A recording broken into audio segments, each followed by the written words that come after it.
신약성경 고린도 전서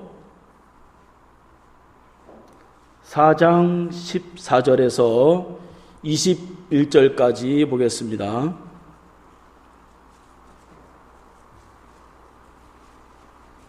제가 봉독하겠습니다. 내가 너희를 부끄럽게 하려고 이것을 쓰는 것이 아니라 오직 너희를 내 사랑하는 자녀같이 권하려 하는 것이라.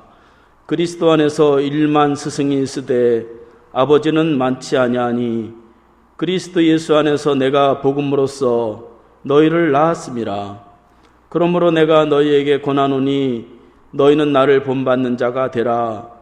이로 말미암아 내가 주 안에서 내 사랑하고 신실한 아들 디모데를 너희에게 보내었으니 그가 너희로 하여금 그리스도 예수 안에서 나의 행사 곧 내가 각 교회에서 가르치는 것을 생각나게 하리라. 어떤 이들은 내가 너희에게 나아가지 아니할 것 같이 스스로 교만하여 졌으나 주께서 허락하시면 내가 너희에게 속히 나아가서 교만한 자들의 말이 아니라 오직 그 능력을 알아보겠으니 하나님의 나라는 말에 있지 아니하고 오직 능력에 있음이라. 너희가 무엇을 원하느냐? 내가 매를 가지고 너에게 나아가랴. 사랑과 온유한 마음으로 나아가랴. 아멘. 오늘은 나는 스승이요 아버지입니다 라는 제목으로 하나님의 말씀을 듣겠습니다. 한 청년이 자기 인생을 바르게 인도할 위대한 스승을 찾기 위해서 방황을 했습니다. 이 청년이 깊은 산을 지나고 황량한 사막과 강을 건너고 온 세상을 찾아다니면서 위대한 그러한 스승을 찾았으나 그러한 마음에 쏙 드는 그러한 스승을 찾지 못했습니다. 청년은 그렇게 위대한 스승을 찾다가 지치고 절망하고 꿈도 잃고 이제 나무 밑에 털썩 주저앉아서 하나님 앞에 기도했습니다. 하나님, 저의 인생을 바르게 인도할 위대한 스승을 만나게 해주십시오. 그렇게 기도했습니다. 그때 하나님이 그에게 응답하셨습니다. 내가 위대한 스승을 만나고 싶다고 했느냐? 그러면 지금 당장 집으로 돌아가라. 거기에는 위대한 스승이 계신단다. 그렇게 응답하셨습니다. 그래서 청년은 그 위대한 스승을 만나고 싶어서 빠르게 집으로 달려갔습니다. 그 청년이 대문을 두드렸을 때에 한 여인이 맨발로 기쁨으로 그를 맞이했는데 그는 바로 자신의 어머니였습니다. 그러니까 부모님이야말로 우리 인생의 가장 위대한 스승이고 가장 중요한 것을 가르치시는 그러한 분이시죠. 하나님이 우리를 이 세상에 보내주실 때에 직접 우리를 양육하고 또 축복의 길로 인도하시기도 하지만 우리를 평생 2명의 천사를 보내주셔서 축복을 받게 하시고 천국으로 인도하신다고 합니다. 그 첫째 천사는 누굴까요? 바로 부모님입니다.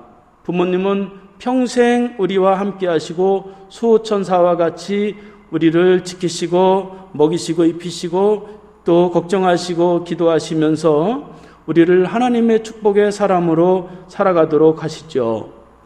두 번째 천사가 있는데 그 사람은 바로 스승님이십니다. 부모님이 할 수 없는 것을 스승님을 통해서 배우게 하셔서 능력을 기르고 지혜를 기르면서 하나님은 축복의 길로 인도하십니다. 저에게도 그렇게 헌신한 부모님이 계시고 저를 가르치셨던 스승님이 계십니다.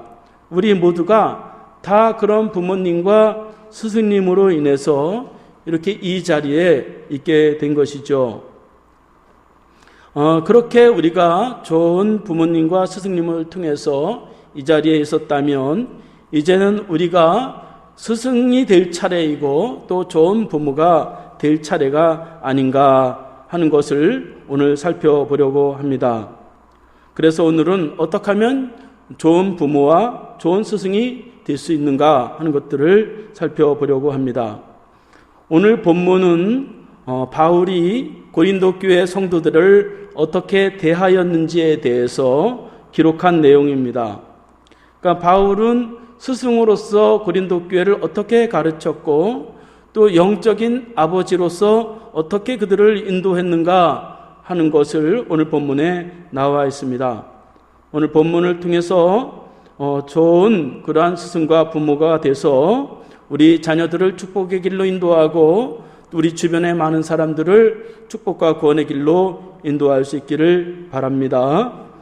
그러면 어떻게 좋은 스승과 부모가 될 수가 있느냐? 첫 번째로 스승과 부모의 역할을 동시에 해야 된다 하는 것입니다. 14절 15절 말씀에 보면 내가 너희를 부끄럽게 하려고 이것을 쓰는 것이 아니라 오직 너희를 내 사랑하는 자녀같이 권하려는 것이라. 그리스도 안에서 일만 스승이 있으되 아버지는 많지 아니하니 그리스도 예수 안에서 내가 복음으로써 너희를 낳았음이라.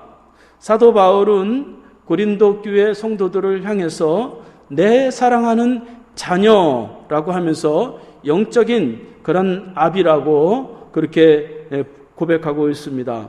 사도 바울은 평생 총각으로 살았고 결혼하지 않았죠. 그래서 그는 가정이 없고 자녀가 없었습니다. 그럼에도 불구하고 사도 바울은 고린도 교회 성도들을 대할 때마다 자녀를 대하는 것과 같이 그렇게 대했고 그들을 어떻게 하면 하나님의 자녀로 세울 수 있을까 하면서 대했습니다. 즉 바울은 좋은 스승의 역할과 동시에 부모의 역할을 함께 했다 하는 것입니다. 우리가 잘 아는 대로 고린도 교회가 얼마나 문제가 많았어요. 얼마나 갈등이 많았습니까? 서로 자기의 은사를 자랑하면서 서로 충돌하고 또 사도 바울을 비난하고 서로 팔을 나누어서 4개 파로 나누어서 서로 다툼이 있었던 참 문제가 많은 그러한 교회였습니다. 그런데 사도 바울은 그들을 어떻게 대했느냐? 그들을 참된 부모와 스승과 같이 그렇게 대했다는 것입니다.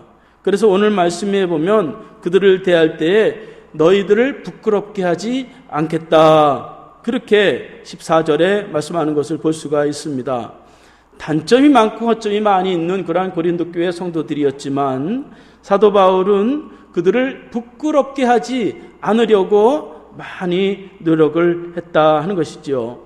그러니까 아무래도 고린도 교회 성도들이 사도 바울만큼 사실 따라오기는 어렵죠. 그 분량을 그렇게 따라오기는 어려울 것입니다.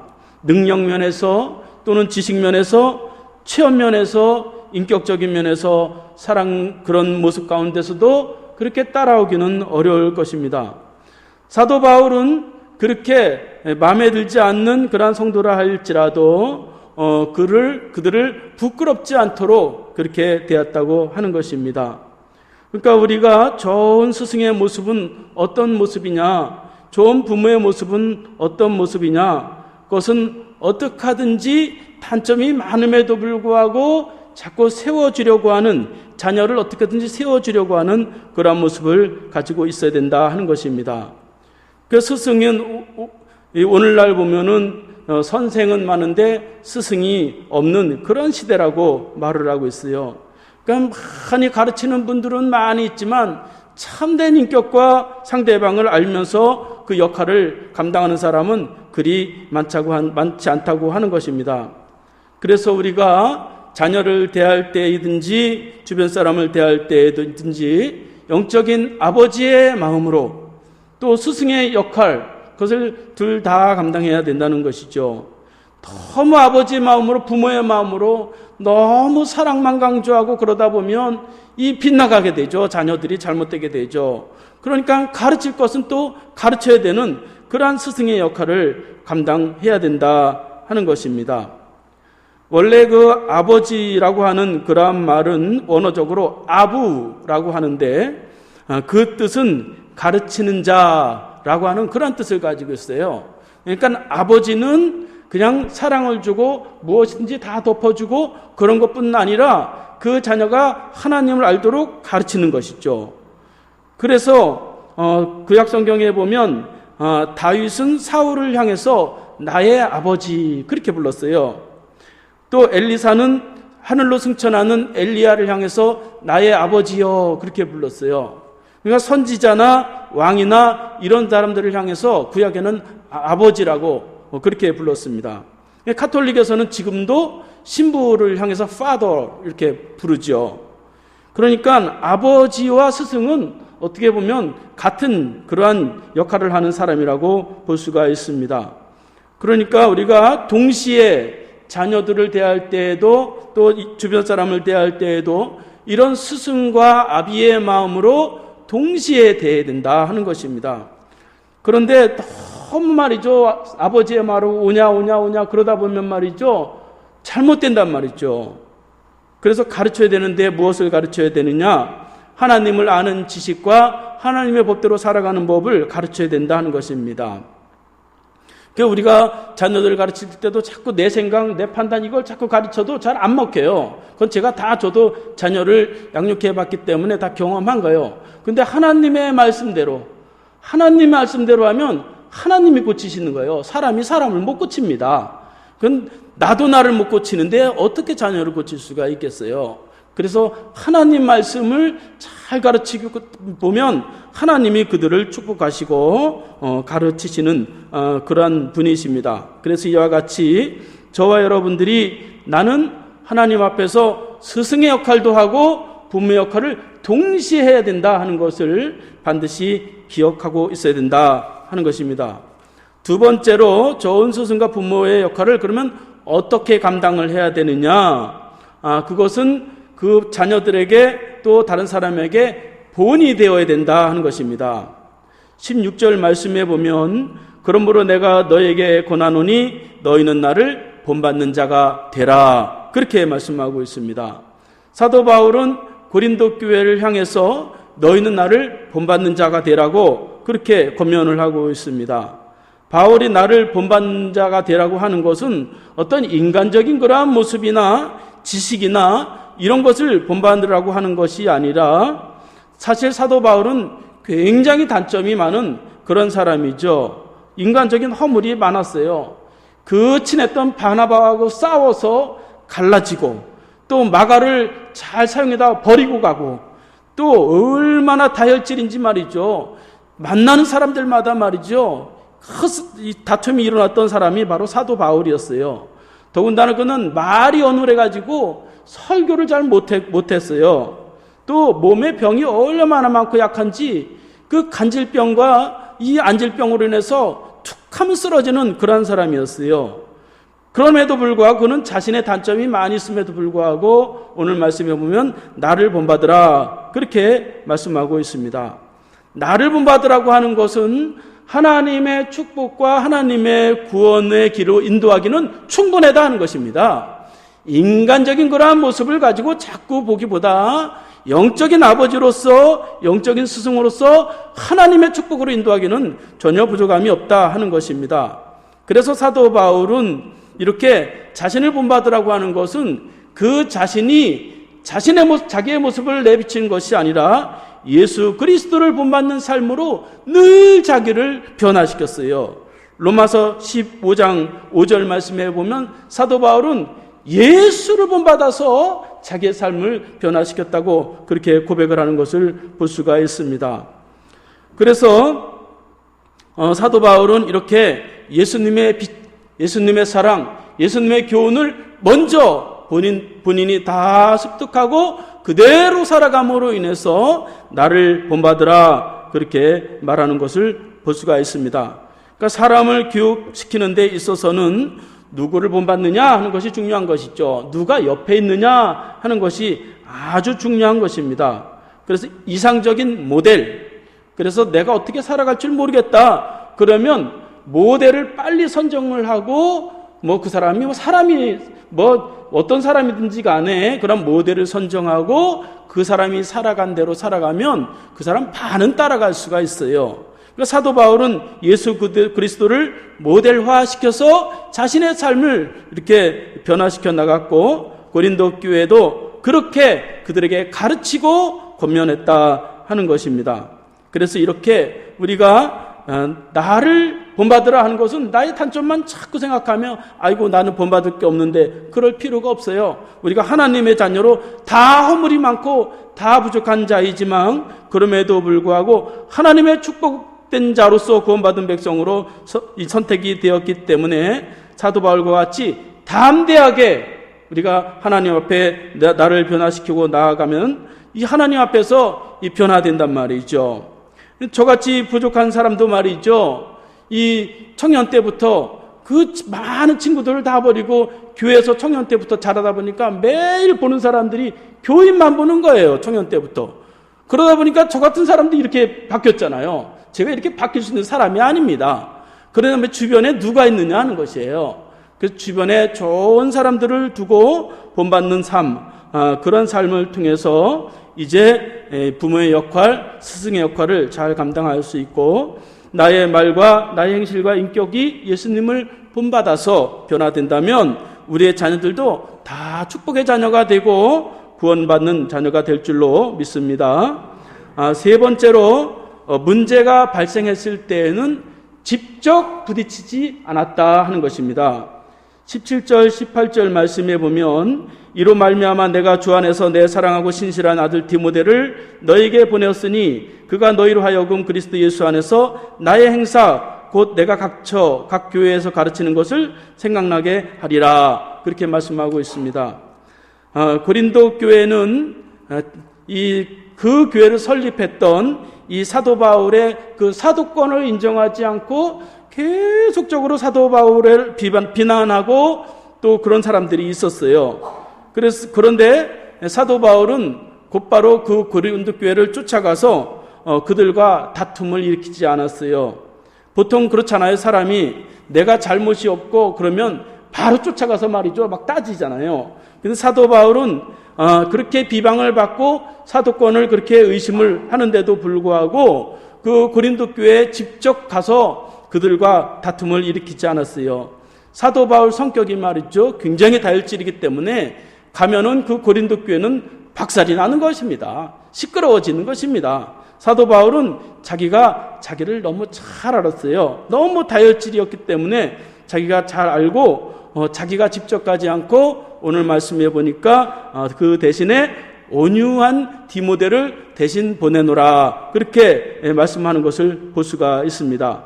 그래서 사도 바울은 내 사랑하고 신실한 아들 디모데를 너에게 보낸다, 그렇게 말씀하고 있는 것입니다. 그러니까 이렇게 온유한 디모데를 보냄으로 인해서 부딪힘이 없는 거예요. 그러니까 자녀를 대할 때에도 이렇게 즉각적으로 말이죠, 뭐든지 확 고치려고 한다고 해서 고쳐지는 거 아니더라고요. 키워보니까 그렇더라고요. 그러니까 기다려야 되고 깨달을 때까지 참을 수 있어야 돼요. 그래서 21절 말씀에서도 보면 너희가 무엇을 원하느냐, 내가 매를 가지고 너에게 나아가랴, 사랑과 온유한 마음으로 나아가랴. 사도 바울은 고린도 교회의 그런 잘못된 모습을 보면서 내가 정말 매를 가지고 가서 너희들 한번 그렇게 혼을 내주고 싶지만 내가 사랑과 온유한 마음으로 나아가지 않고 기다리고 있다, 그렇게 말을 하는 것이죠. 그러니까 자녀를 변화시키고 주변 사람을 변화시키는 것은 매가 아니라 온유와 사랑으로 오래 참음으로 그들이 깨닫게 하는 것이죠. 그래서 우리가 이 자녀들의 이 잘못된 부분들을 자꾸 볼 때마다 말이죠, 즉각적으로 말이죠, 그런 거 다 효과 없는 것입니다. 이렇게 해라 저렇게 해라 하는 거 다 효과가 없어요. 우리가 참지 못하면 하나님 앞에 가서 기도할 수밖에 없는 것이죠. 어떤 분들은 저에게 그렇게 말씀을 많이 하십니다. 목사님, 성도들이 잘못된 것을 보면서 왜 고치라고 말씀하지 않으세요? 왜 잘못된 걸 그대로 지켜보고 계세요? 왜 저렇게 교만한 마음을 그냥 내버두고 계세요? 그렇게 말씀하시는 분들이 계세요. 제가 다 해봤어요. 제가 불러서 권면도 해보고 또 뭐 이렇게 다툼도 일으켜보고 그랬는데 고쳐지는 사람 거의 없습니다. 그러니까 사람은 무엇을 지적해서 고치는 사람은 별로 없어요. 그래서 이 사도 바울과 같이 기다리고 온유함으로 인내하는 그러한 마음이 우리에게 필요하다 하는 것입니다. 여러분, 주님이 우리를 오래 참고 기다리기 때문에 우리가 이렇게 하나님 앞에서 축복을 얻고 용서를 받고 구원받은 백성으로 이렇게 살아가는 것입니다. 우리가 잘못했을 때마다 기다리지 않고 다치면 누가 버틸 수가 있겠어요? 그래서 우리가 주님의 마음을 본받아서 자녀들이 잘못할 때가 많이 있죠. 그래서 부모는 기도할 수밖에 없는 것이고, 그래서 하나님 앞에 눈물을 흘릴 수밖에 없는 것입니다. 저와 여러분들이 자녀들을 향해서 또 우리 주변 사람을 향해서 징계하기보다 주님의 십자가의 그 사랑과 온유함으로 기다리고 참아주고 또 그를 위해서 기도할 때에 하나님이 깨닫게 하시는 것입니다. 그래서 그들이 다 축복의 길을 갈 수가 있고 다 구원받은 그러한 백성이 될 수가 있다 하는 것입니다. 마지막으로 좋은 스승과 좋은 부모가 되기 위해서는 준비를 해야 된다 하는 것입니다. 그 19절 말씀에 보면 주께서 허락하시면 내가 너희에게 속히 나아가서 교만한 자들의 말이 아니라 오직 그 능력을 알아보겠으니 하나님의 나라는 말에 있지 아니하고 오직 능력에 있음이라 그렇게 말씀하고 있습니다. 사도 바울은 때가 되면 하나님이 능력을 통해서 다 나타나게 하신다는 것입니다. 누가 맞는 것인지 다 드러나게 하신다는 것이에요. 분별이 된다는 것입니다. 그래서 사도 바울은 수많은 그러한 사람들의 말, 고린도 교회가 얼마나 말이 많았어요. 그 많은 말들에 흔들리지 않고 하나님의 능력이 나타날 때까지 결과를 보면 아는 거죠. 축복을 보면 아는 거죠. 하나님의 그 결과를 보면 다 드러나게 된다는 것입니다. 그래서 자녀들이 말이죠. 아무리 말을 많이 하고 그래도 여러분 부모님만큼 따라오겠습니까? 제자들이 배우는 사람들이 아무리 잘한다 할지라도 스승만큼 알겠어요. 그런데 이 고린도 교회처럼 말들이 많잖아요. 알지 못하면서도. 그래도 그걸 참고 기다리면서 준비를 해야 된다 하는 것입니다. 그것은 말이 아니라 능력으로 드러나도록 준비를 해야 된다는 것이에요. 그래서 우리 어르신들도 능력이 있어야 돼요. 노년이 돼도 능력이 있어야 돼요. 뭐 무슨 돈이나 물질이나 그런